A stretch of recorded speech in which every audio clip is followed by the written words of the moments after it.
This is David Lucas within the news, and tonight we're talking about R. Kelly. There's a couple of things that we need to agree upon for us to have this conversation. I want to tackle that first. There's a difference between rumors and something that's been proven. Number two, we need to agree that beating on women is wrong and is illegal.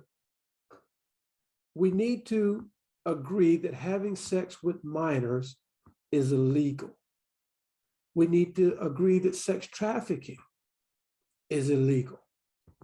We need to be able to agree that imprisonment of women is illegal.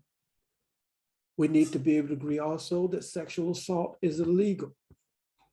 And then finally, we need to be able to agree that even when our biggest celebrities perform these criminal acts, it's still illegal.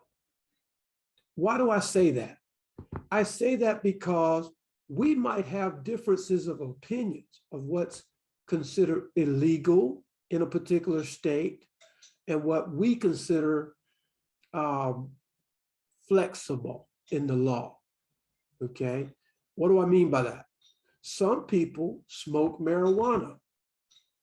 In many states, that's illegal, but they do it anyway. And so because of that, that might be a skirting of the law. That's not something that they may go out and brag about, but it's something that they might do casually. And they may not see a problem with that. Some people speed in their cars, even though they know that's illegal.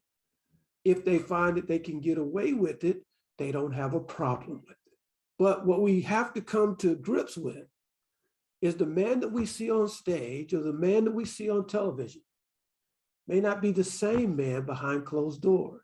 Is this a man full of violence, full of rage? Is he doing things that he might think is casual, but maybe against the law?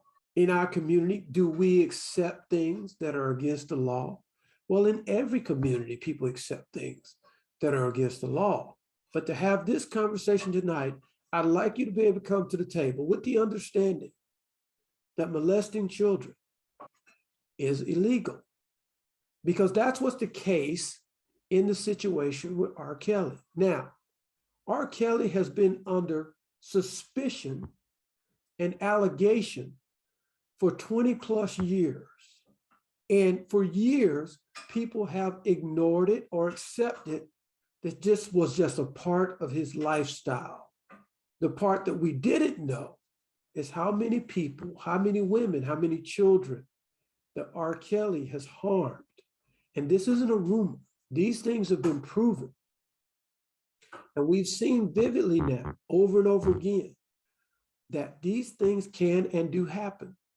And when they do, and they happen to fall on the table of one of our biggest celebrities, why is it so difficult for us to believe that he's a man with frailties and can make mistakes? And that is what happened in the life of R. Kelly. So that's what we're going to discuss tonight.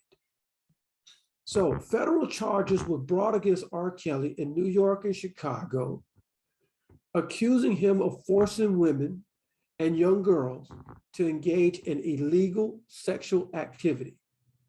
The singer was arrested on July the 11th, and he pleaded not guilty on July the 16th. R. Kelly was deemed in extreme danger to the community and especially to minor girls.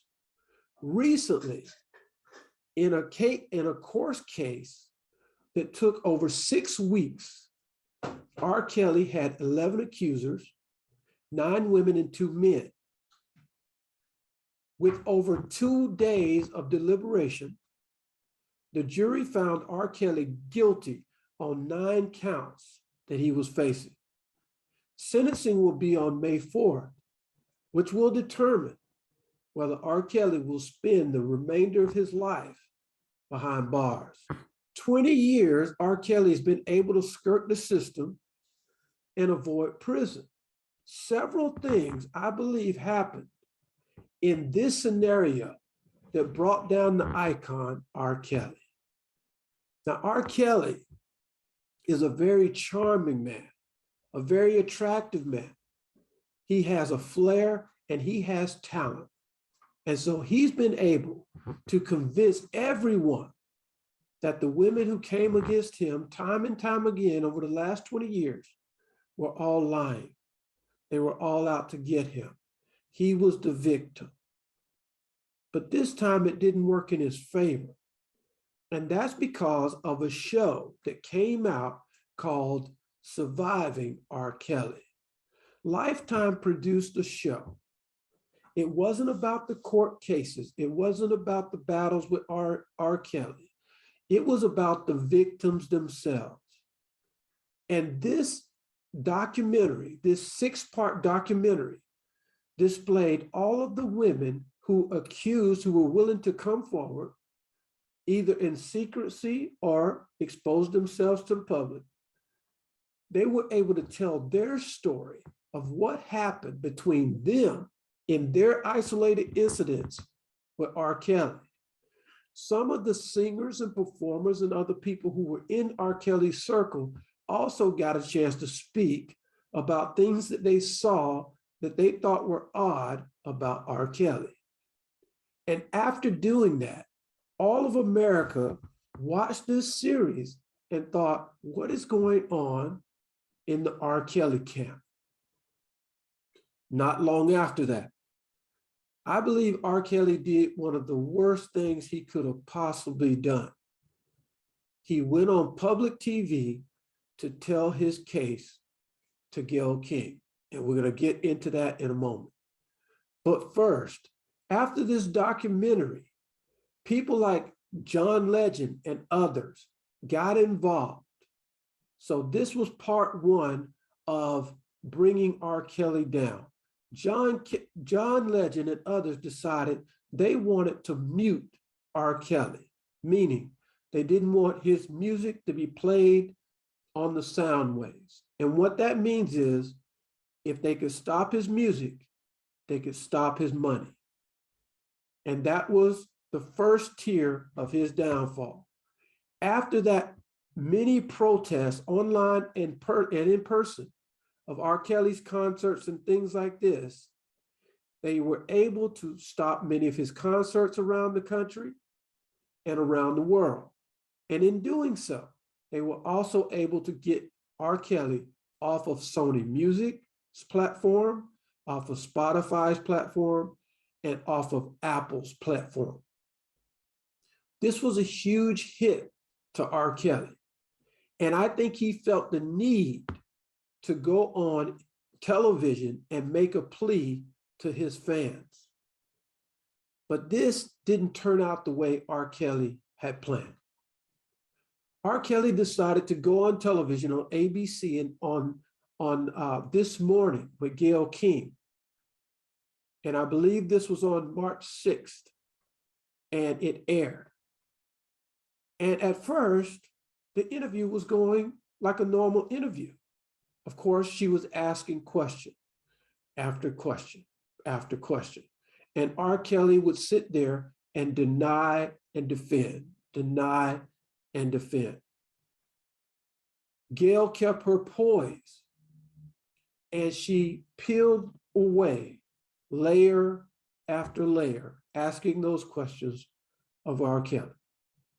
Pretty soon, she was able to get R. Kelly in a very defensive mode, and he exploded on national television.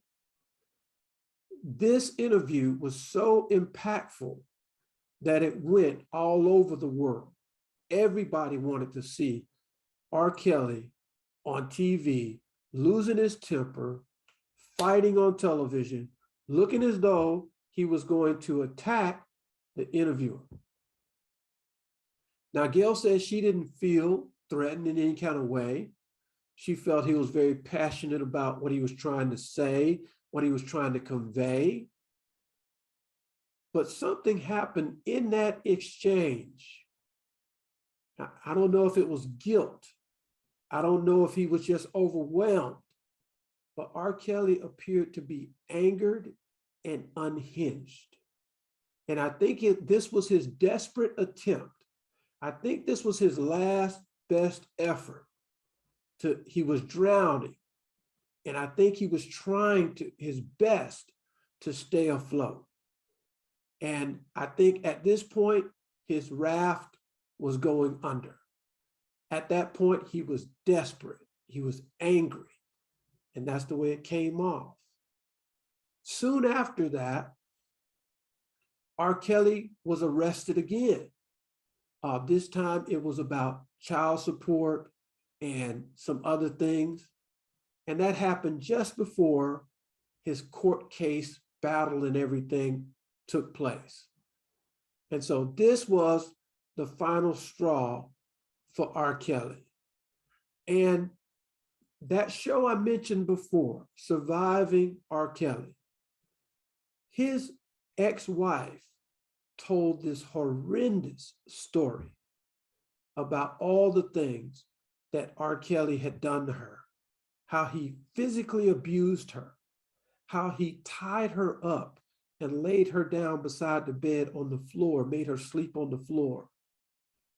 Incidents like that, she shared that she was so terrified of him that she almost committed suicide.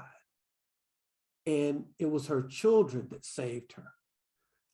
You know, I think that sometimes in the community, we think of these scenarios as not meaningful because it's a celebrity, they're rock stars, they're rich people, they have their problems, it has nothing to do with me. But it has a lot to do with us and the decisions that we make and how we put money into these people's pockets. So it does affect us. And I believe our community needs to start thinking about how we put our celebrities on pedestals and we think they can do no wrong. That's far from the truth. They can do a lot of damage to a lot of people. And in this case, it appears that R. Kelly has, over the last 20 plus years, ruined many lives.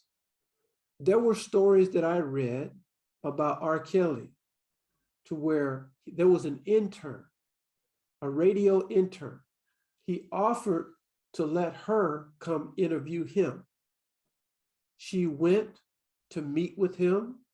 She was led to a room. She was sitting there waiting to have her interview with him. Time went on, he didn't show up. So she figured she would just leave and reschedule. She went to the door to open the door and found she was locked in and couldn't get out. After she was locked there for a time, screaming, trying to get out, she had realized she had been there a long, long time.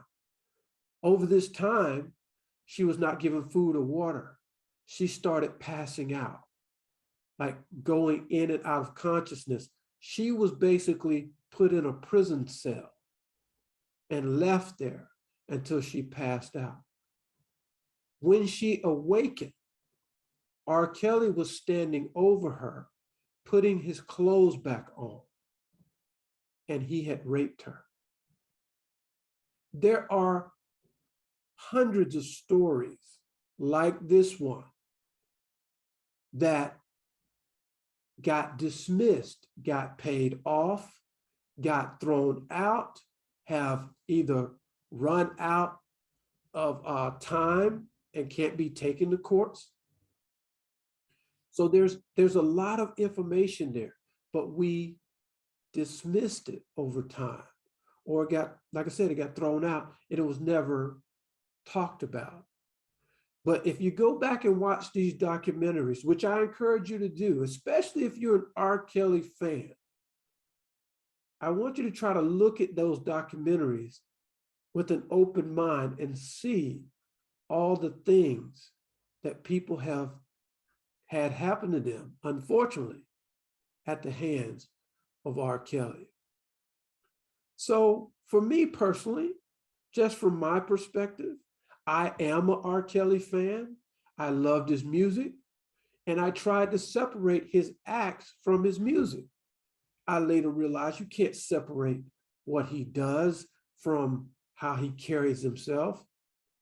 So I put myself included in that because I am a fan of his music. I'm a fan of the artist. But at the same time, I also know right from wrong. And I don't want to see people hurt at the hands of this person. I didn't think of him as a serial predator. I didn't think of him as an abusive predator. But the more and more I read about all the things he did to these children, he himself was abused as a child. So as I'm seeing the progression and the generation of this, he's basically carrying his pain and inflicting it on other people.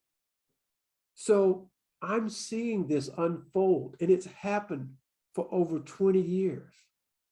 So now that R. Kelly is going to prison for what he's done, does he deserve it? Absolutely. If they've proven that he did the things he did, which they now have, he deserves what he gets for that. And I'm going to be the first one to admit that and say that. And I hope that we can all get behind the justice system. So in saying that as well, the justice system isn't perfect. I'm the first one to say that. All the way up to this point, they failed. So for 20 years, they failed.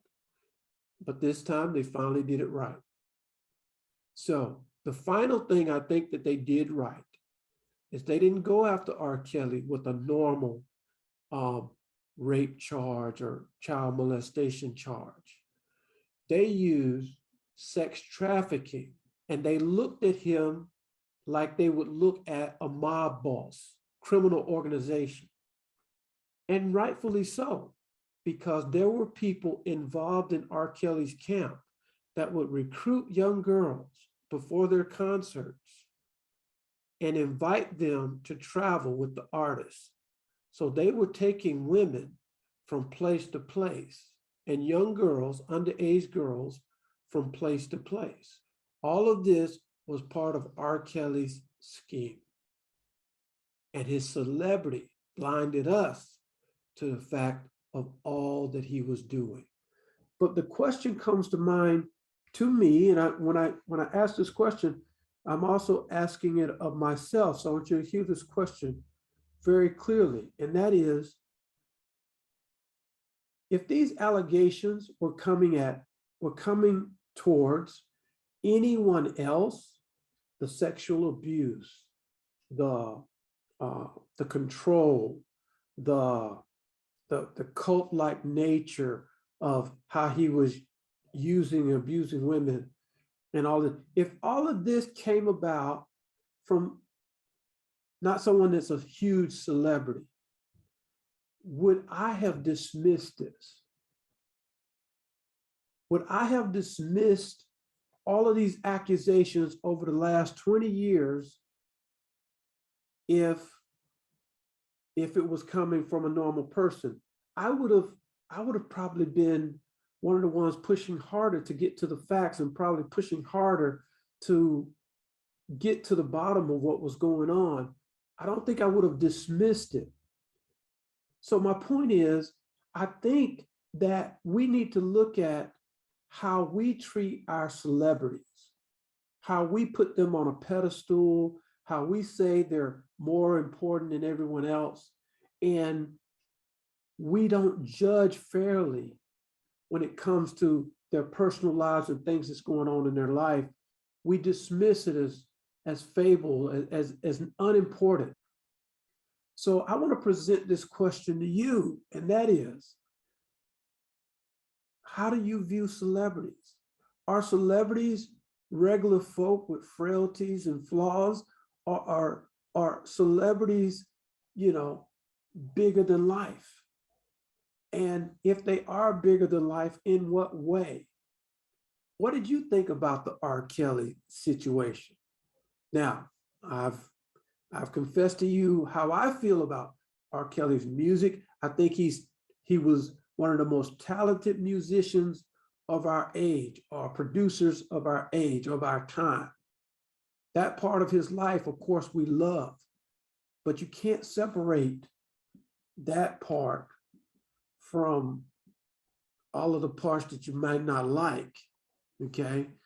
And we have to deal with this as a society. We have to deal with all of the things that comes with it. Another point, I've watched many and read many stories about rape or sex trafficking or this abuse.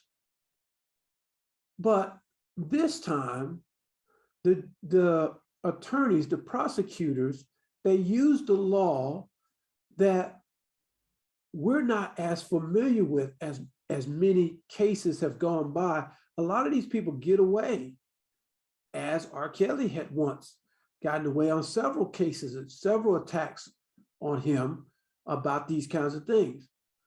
But what they used is a law that they would use on a federal law of racketeering, sex trafficking.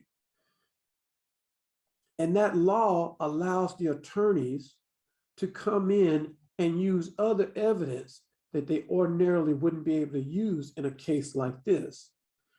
That worked really well in the favor of the prosecution, because typically it's very, very hard to get enough evidence to put someone away on, say, a rape charge or something like this.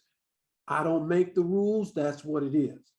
It's very difficult to get a man on a rape charge, but they went after him for sex trafficking, and that's very different. And so a lot of people in the community might say, well, how did they convict him when typically most people get off on these rape charges and it's a different law? They prosecuted him differently. And I think we're going to see more and more cases like this because the federal law is different from the laws we're used to. Anyway, I just wanted to raise this issue and I wanted to talk about it. And I want to hear your opinion on this whole R. Kelly issue. I know I'm not the only person who listened to R. Kelly music. And I know I'm not the only person who felt bad for him many times as he's gone through different things. I've admitted that, I dismissed a lot of this, but I'm coming forward right now and I'm saying, I want to say that this is serious. We shouldn't dismiss these allegations. We should take them seriously, and we need to stop putting our celebrities up on a pedestal. If they break a law, then we need to hold them accountable to it the same way we are. Thanks for joining me. I'll see you next time.